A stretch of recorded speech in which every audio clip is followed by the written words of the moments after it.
সে কুইলিনের গার্ডকে সেই টোকেনটি দিচ্ছিল। আর সে তাকে বলে যে দয়া করে আপনি আপনার মালিককে বলে দিবেন যে আমি তাকে ব্যর্থ করিনি। আর তখন কুইলিনের গার্ড অর্থাৎ সু তাকে একটি চুক্তি দেয়। আসলে ইউকুই পরিবারদের জন্যই কাজ করত আর সে একটি চুক্তিতে বদ্ধ ছিল। অন্যদিকে কুইলিনরা চলে আসে শস্য নিতে। তারা সেই টোকেন দেখে সেখান থেকে সকল শস্য নিজেদের কবজায় নিয়ে নেয়।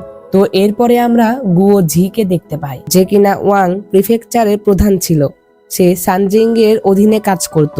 সে জানতে পেরে যায় যে পিসিকে কিডন্যাপ করা হয়েছে আর সে তার সৈন্যদের আদেশ করে সেই টোকেনটি ফিরিয়ে আনতে। তো অন্যদিকে কুইলিনের সৈন্যরা চলে এসেছিল ওয়াং প্রিফেকচারে। আর আগে থেকে ওয়াং প্রিফেকচারে লিনিরা কবজা করে নিয়েছিল। আর তখন পেইয়ান লিনিকে বলে যে তুমি কি মনে করো উইয়ের আর্মিরা কি আমাদের কাছে আসবে? আর তখন লিনি বলে যে আমার তো মনে হয় যে তাদের আমার কাছে আসতে হবে। আর তারা যখন আসবে তখন আমি সেই মেয়েটিকে একটি কূপে ঝাঁপ দিতে বলবো।